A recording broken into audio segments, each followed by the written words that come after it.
In Mudmuffin Village, everyone knows Makairo Ponkatsu as the lazy goat herder of Mount Bonk Bonk. Yet when the smoky floof wolf steps from the trees, its body is huge enough to blot out the sun. A beast that could crush a cottage barely earns a second glance from Makairo, who only tightens his grip on his whip and looks bored. When Makairo was 10, he discovered that sticks moved when he pointed at them. Sparks jumped from his fingers, wind curled around his hands, and pebbles floated up like obedient dumplings. He ran to tell his mother, Lady Miso Ponkatsu, fully expecting praise for this astonishing discovery. Lady Miso did not praise him.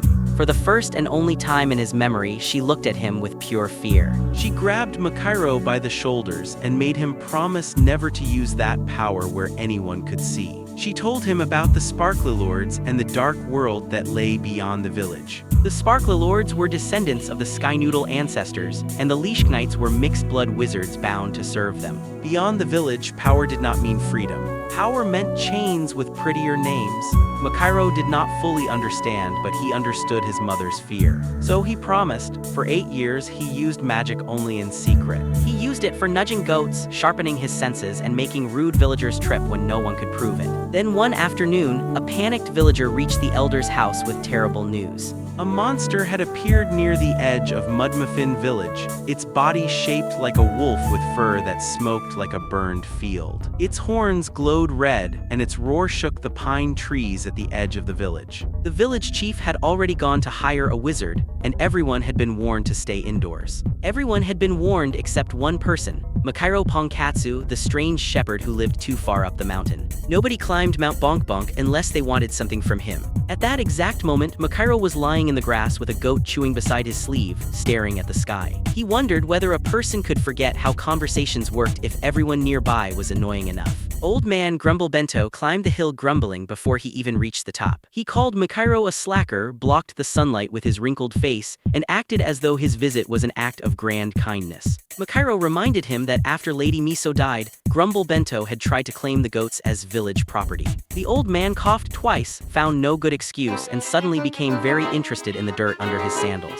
Grumble Bento finally explained that a monster had been seen near the village, then pretended to be worried about Makairo. Makairo could tell the old man was worried about the goats, not the goat herder, and Grumble Bento had the dignity not to deny it. Grumble Bento finally explained that a monster had been seen near the village. He pretended to be worried about Makairo, but Makairo told him not to lie. The old man was worried about the goats, not the goat herder. After Grumble Bento stomped away, Makairo caught a scent on the wind that was sharp, metallic, and wrong for a quiet afternoon.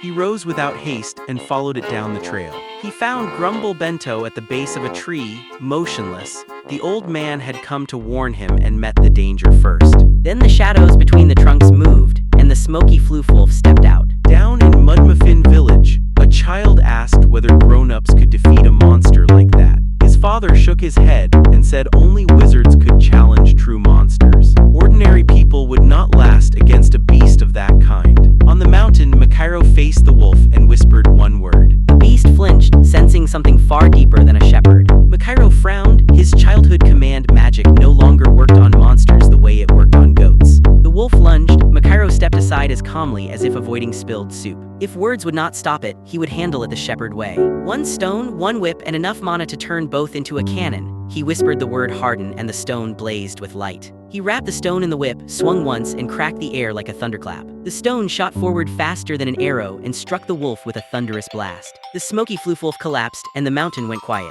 Makairo stared at the body, annoyed less by the danger than by the cleanup. A dead monster near the village would create questions, and questions were always troublesome. The worst part was not the monster itself, but the silence after it fell. That silence meant Makairo had time to realize he had no idea what a dead monster was supposed to become. That night, angry villagers pounded on Makairo's door. They accused him of harming Grumble Bento and feeding the old man to the beast. Makairo yawned because cowards looking for someone to blame were still cowards. The largest man grabbed Makairo by the collar, but Makairo did not raise his voice. He simply murmured the word fall, and one by one the men tripped, stumbled, and dropped into the dirt.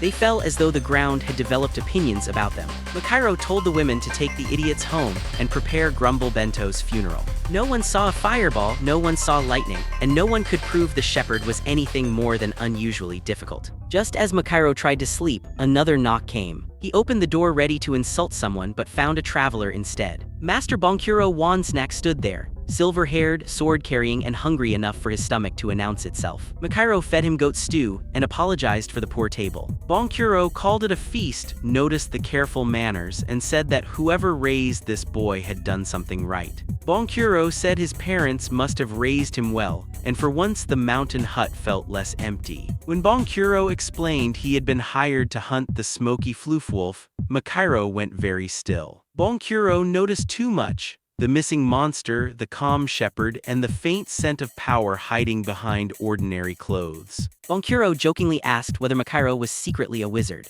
The question dragged Makairo back to Lady Miso's warning. Lady Miso had warned him, "Never reveal yourself, especially to another wizard." A kind smile, she had said, could still lead to a leash. Bonkuro apologized for the joke and introduced himself as a wandering wizard formerly of House Burnybuns. Makairo introduced himself as a shepherd, and they shook hands like strangers who both sensed the meeting would matter. They talked until evening, and Bonkuro told stories of distant roads, foolish nobles, and clever monsters. He described cities with roofs brighter than polished apples, where even the street vendors dressed like minor lords. Makairo listened harder than he meant to. For the first time, the outside world sounded real. A few days later, Bonkuro followed the monster trail and found signs of a fight. The beast was dead, but something was wrong. The leftover mana had gathered inside the corpse and begun twisting it into a new shape. The Oopsie Wraith rose from the ravine, its body looking like smoke, trying to remember being a wolf.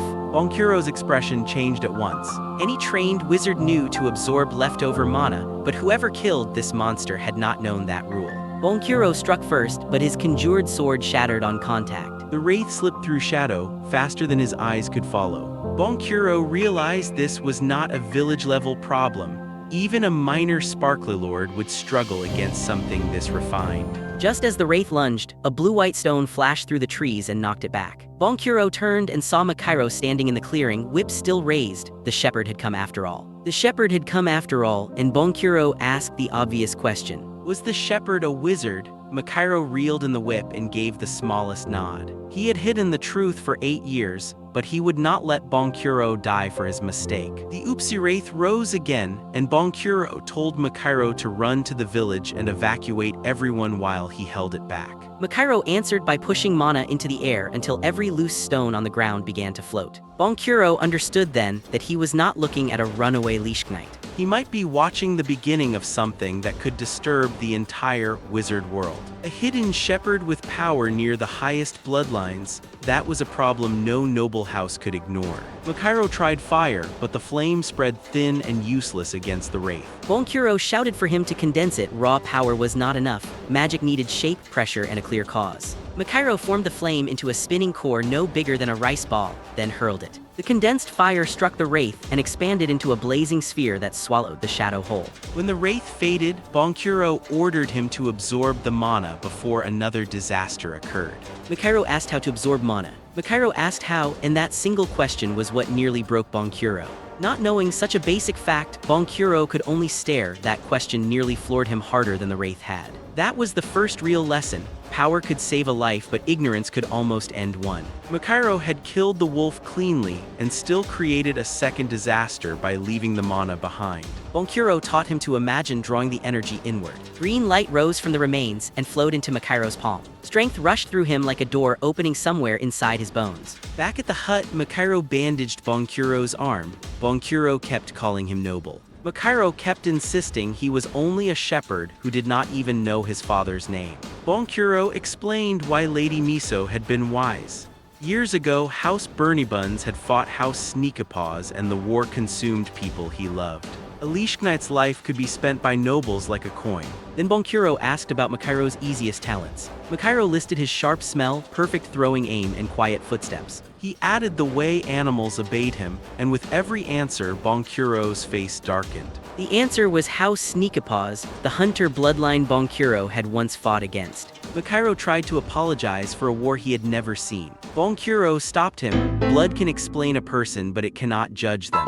Bonkuro told him to leave Mount Bonk. Humanity needed powerful wizards who still cared about ordinary people. Makairo was already too curious to spend his whole life arguing with goats. The name Sneakapaws should have frightened him, but instead it gave his empty past a shape. Somewhere beyond the mountain, there might be people who knew why his mother had hidden him so carefully. While Bonkuro healed, he taught the basics: mana, bloodline, affinity, and causality. A spell could not simply wish for an ending, it needed a cause the world could understand. Makairo understood faster than expected. If he wanted heat, he needed friction or flame. If he wanted movement, he needed pressure or force. Bonkuro muttered that the boy was annoyingly built for scholarship too. Next, they tested the Sneakapaws gift, and Makairo pictured his scent, sound, heat, and outline vanishing. A moment later, Bonkuro stared at empty grass. The shepherd had disappeared while standing right in front of him. Bonkuro warned that stealth was powerful, but not invincible. During the Old War, House Sneakapaws had terrified soldiers because they attacked from places no one checked. Makairo listened carefully because knowledge was safer than pride.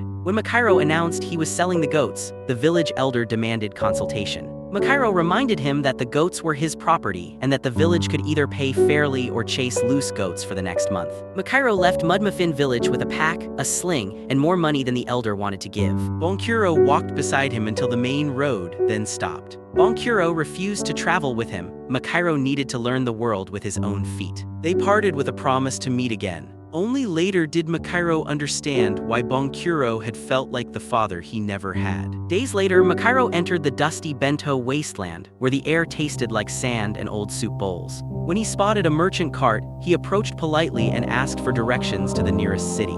The merchant smiled warmly until Makairo turned to leave.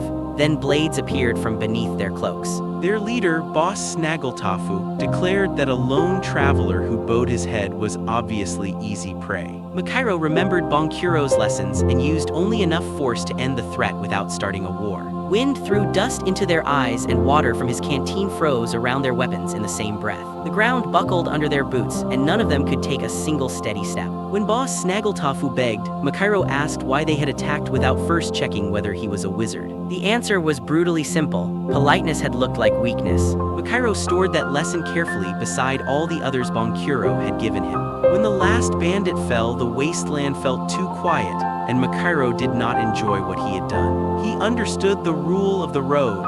Mercy shown to predators becomes danger for the next stranger who passes through. Makairo followed the cart tracks until the wasteland opened and Snackport City rose out of the dust ahead. Buildings rose taller than anything in Mudmuffin Village, and the streets overflowed with colors, smells, and shouting. Every person in those streets charged money for everything, including directions and eye contact. At a fruit stall, Makairo asked where to find an inn and received a long silence in return. Mr. Peely Peach ignored him entirely until Makairo bought an apple at twice the fair price. Only then did the vendor become helpful enough to point toward a blue-roofed building down the lane. The blue-roofed inn belonged to Nana Puddingbell, who welcomed every guest with a bright smile. The smile came at the exact price of the room, listed on a small sign before Makairo could speak. He paid without complaint, then asked where monster bounties were posted in the city. Nana explained that information in Snackport was like breakfast, not free and far better when paid for early. For a few coins, she told him the town hall handled monster bounties and all city business. Before Makairo could leave, a huge hand landed on his shoulder and stopped him where he stood.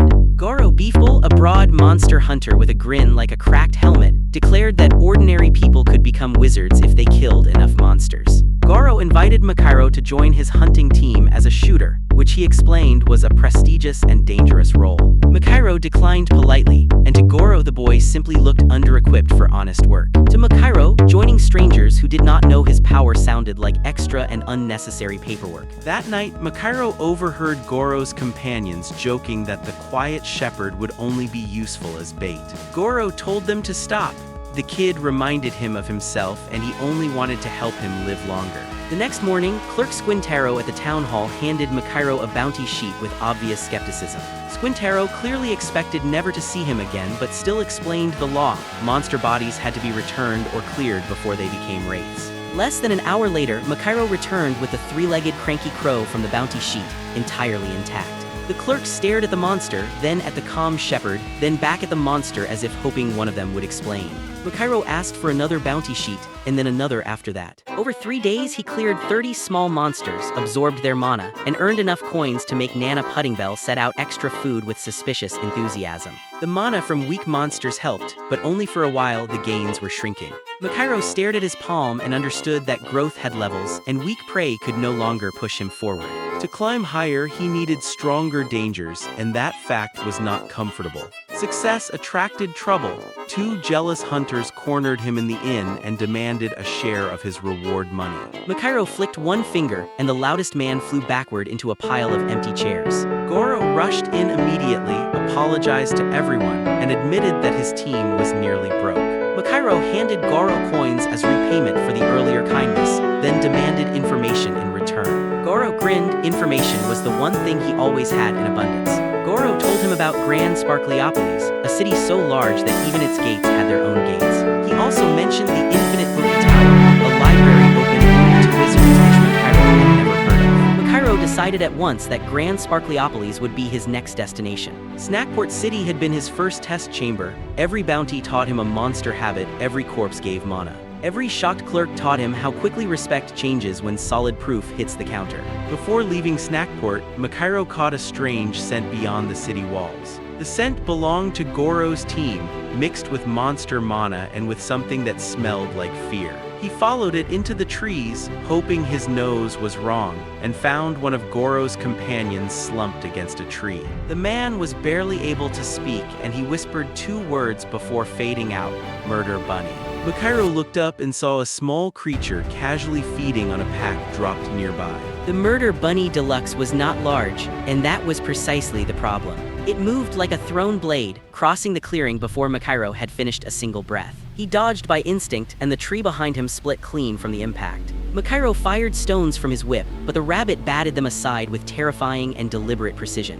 This was no simple beast. It understood timing, distance, and how to make a wizard feel perpetually late. So Makairo vanished entirely, leaving no trace for the creature to follow. The rabbit skidded to a halt, ears twitching in all directions, unable to find scent, sound, or heat. Makairo appeared behind it for one clean strike, then disappeared again before it could turn. The rabbit tore through the clearing in a furious search, but every attack found only trees, rocks, and empty air. At last, its strength gave out, and Makairo stepped from the shadows to absorb the heavy mana it left behind. Goro Beefball was gone.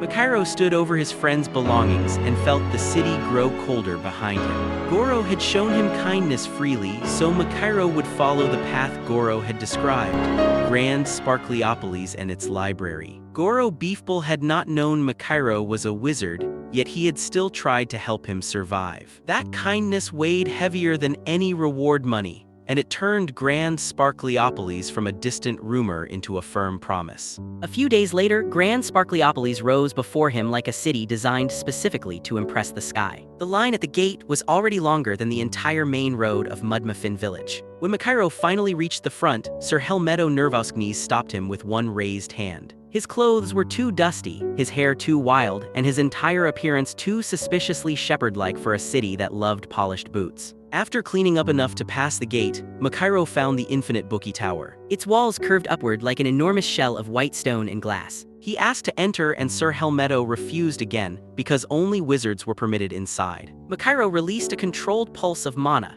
and Sir Helmeto's knees remembered his family name and nearly abandoned him. In one instant, the guard shifted from suspicious to painfully and excessively respectful. The guard announced himself as a Lichknight of House Teacup, and asked which house Makairo belonged to. Makairo said he only wanted to read, which visibly confused the guard. The guard explained that Lord Wasabi von Teacup had to grant formal permission before anyone entered the tower. Permission led to a mansion instead of a library, which was not what Makairo had pictured.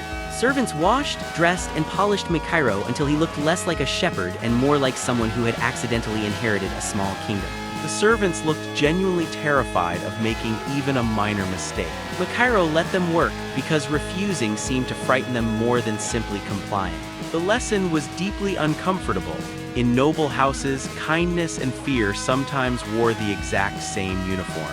Princess Chirina Sparklefang entered the room, looked him up and down, and announced that the beggar had upgraded into a discount prince. Makairo introduced himself, and she introduced herself as though the entire room had been waiting specifically for her arrival. When Makairo refused to name his house, Chirina tested him with a sudden burst of mana. He answered with equal pressure, and the maids trembled behind a guard in the far corner.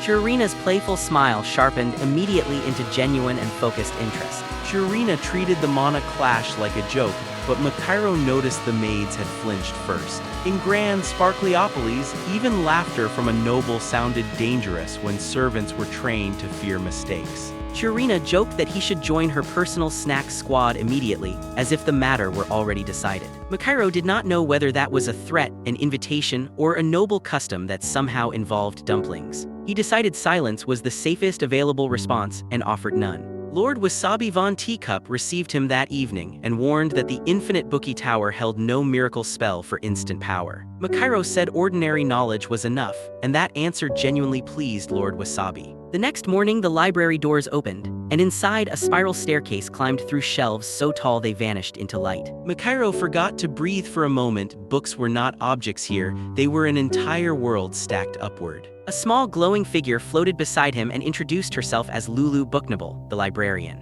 She gave 2 rules: damage nothing, steal nothing, and then promised to watch him closely enough to annoy him professionally. Lulu asked whether he wanted romance, history, forbidden cookbooks, or books about heroic people with terrible hair. Makairo asked for the basics of the world, and Lulu returned with a mountain of books tall enough to threaten him.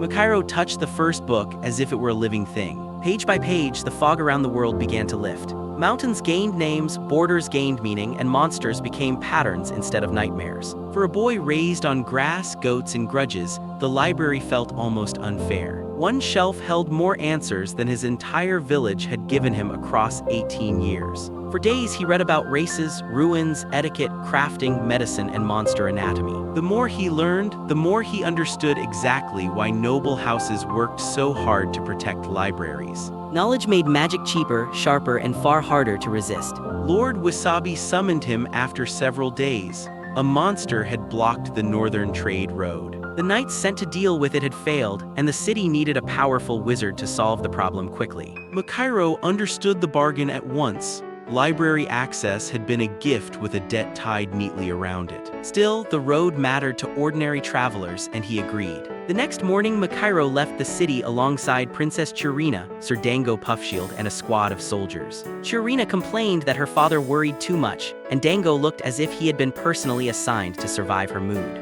Dango quietly asked whether Makairo intended to join Chirina's snack squad.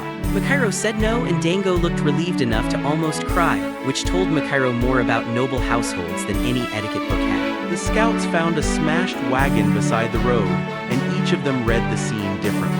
Chirina saw wreckage, Dango saw trouble, and Makairo saw a handprint too large and too square for any human hand. The monster was a bong-fist monkey king. Makairo followed the scent into the forest, but at a stream the trail vanished entirely. The monster had washed itself, either by cleverness or by a very fortunate accident. Chirina looked impressed, and Makairo looked quietly behind them. Too late, Makairo shouted a warning as the bonk-fist monkey king burst from the trees. It hurled stones with terrifying accuracy, and soldiers scattered in every direction. The nobles raised barriers that covered themselves before anyone else, and Makairo watched without blinking. The soldiers were brave, but bravery did not make their bodies as strong as wizard blood. Lady Miso's old warnings returned with unpleasant and immediate clarity. The monkey turned to flee after the ambush, and Makairo cracked his whip from the rear. A single enchanted stone shot past Chirina's shoulder and struck the monster hard enough to stop its escape. Chirina recovered instantly and raised her hand. Flame twisted into a serpent and wrapped around the wounded creature. With one roar of fire, the bonk-fist monkey king fell, and the northern road went quiet. After the fight, the 3 wizards absorbed mana, and Chirina and Dango reached their limit quickly. Makairo continued absorbing far longer, and both nobles understood why Lord Wasabi had wanted the mysterious guest on this particular hunt. On the way back, Dango admitted they would not have won without Makairo's tracking and the well-placed stone shot. Makairo only said he should have noticed the ambush sooner, and that answer made Dango stare like he had met a very polite storm. Makairo explained that monster traits could reveal awakened abilities, Oversized hands meant striking power, red eyes suggested long-range sight. Chirina blinked and asked how he knew that, and Makairo said he had read one book. Chirina declared the library too boring to survive, and Makairo suggested asking Lulu for easier reading. At the name Lulu, Chirina paused. She did not know any librarian by that name. The monster hunt was finished, but the real wound stayed open. Makairo had seen nobles use soldiers like shields. No library book could make that look normal, and he stored the observation carefully. Makairo returned to the infinite bookie tower and found Lulu waiting with a wide grin. She greeted him by name and not by title, and that detail suddenly mattered. Every strange detail arranged itself at once into one large and uncomfortable problem. No commoner would address a supposed noble so casually, no guard had ever mentioned her, and Chirina had not known her name. Makairo asked directly what Lulu Booknable really was, and Lulu admitted she had never been human. The library was her body, and the floating form was only a convenient shape for conversation. Most wizards could not sense her at all, and her creator had allowed only those with a sufficiently complete bloodline to perceive her. Lulu called that romantic, Makairo called it suspicious, and she looked offended only because she enjoyed being dramatic. Makairo asked whether she could identify his bloodline, and Lulu reached into his aura and hummed like a broken tea kettle. She confirmed the dominant mark, House Sneakapaws, the ancient hunters and trackers. But there was something else beneath it. A second bloodline slept under a lock of mana, hidden even from Lulu's sight. She said it would awaken only when Makairo became strong enough to open it himself. Makairo thought of Lady Miso's refined speech, her careful manners, and the fear she had carried like a folded letter. Maybe his mother had not been common at all. Maybe she had been hiding something far larger than just him. After that, Makairo stopped reading alone and began questioning Lulu directly instead. Her knowledge reached far beyond the books on the shelves. She remembered lost texts, forgotten experiments, and old truths that noble houses no longer shared. She taught him about tiny living things that caused sickness and decay, about light bending through glass and heat born from friction. She taught him about wounds healing through patterns the body already understood. Makairo tested one lesson on an apple. With one touch and a precise spell, the fruit aged and softened in moments. It was not stronger magic than before, it was smarter magic, and that frightened him more than fire ever had. If knowledge reduced the cost of magic, then noble houses did not rule by blood alone. They ruled by keeping everyone else ignorant, and that discovery changed everything Makairo had assumed. Magic was not just blood and force, it was understanding itself. Whoever controlled knowledge controlled mana, and whoever controlled mana controlled the world. Eventually, Lord Wasabi's hints became impossible to miss. A powerful, unknown wizard could not stay in Grand Sparklyopolis forever. Makairo told Lulu it was time for him to leave, and the words landed heavily. Lulu Booknable pretended she only wanted entertainment, but her smile cracked whenever Makairo mentioned leaving. Centuries of accumulated knowledge had not made the library less lonely, and that made her final directions feel strangely personal. Lulu dramatically collapsed in the air and demanded to be taken along on his journey. When Makairo asked whether she could actually leave the library, she admitted she could not, then accused reality of having terrible manners. Before he left, Lulu told him about ancient ruins scattered across the world. Some held spirits older and sharper than her. One ruin mattered most, Nibblefang Fortress beyond the shimmering Sand Senpai Desert. That fortress had once belonged to House Sneakapaws. If Makairo wanted answers about his father, his mother, and the locked bloodline inside him, he needed to go there. Makairo promised Lulu he would return, and she turned away and said she did not care. That would have been more convincing if half the books in the library had not floated sadly around her. He stepped out of the infinite bookie tower carrying maps, coins, a stronger body, and more questions than when he had arrived. Grand Sparklyopolis glittered behind him, but the road east pulled harder than anything at his back. The boy who had once hidden magic to protect a quiet life now walked toward the ancestral home of a feared bloodline. He still did not know whether his power was a blessing, a trap, or somehow both at once. Beyond the shimmering Sand Senpai Desert waited Nibblefang Fortress, House Sneakapaws, and the truth Lady Miso had tried to bury. Makairo Ponkatsu tightened his pack and walked east. This was no longer a shepherd leaving home. This was a hidden bloodline walking toward the house that might claim him, fear him, or finally reveal the truth buried inside him. Knowledge that could not be unlearned sat differently in a person, and Makairo felt it settling into his bones. He did not leave the library that night because the revelation about his bloodline had made the familiar feel strange. House Sneakapaws was not just a name. It was a history he had never been given permission to know. He thought about Lady Miso hiding him in a mountain village, teaching him to cook, herd goats, and stay invisible. She had not been protecting him from the world, she had been protecting the world from what he might become. That possibility sat beside the simpler one. Maybe she had simply been afraid and love sometimes looked like silence. Lulu watched him think and did not interrupt, which was, Makairo decided, the most respectful thing she had ever done. He asked Lulu whether anyone from House Sneakapaws had ever passed through the library before him. Lulu said yes once, a very long time ago, and that person had also asked too many questions for their own comfort.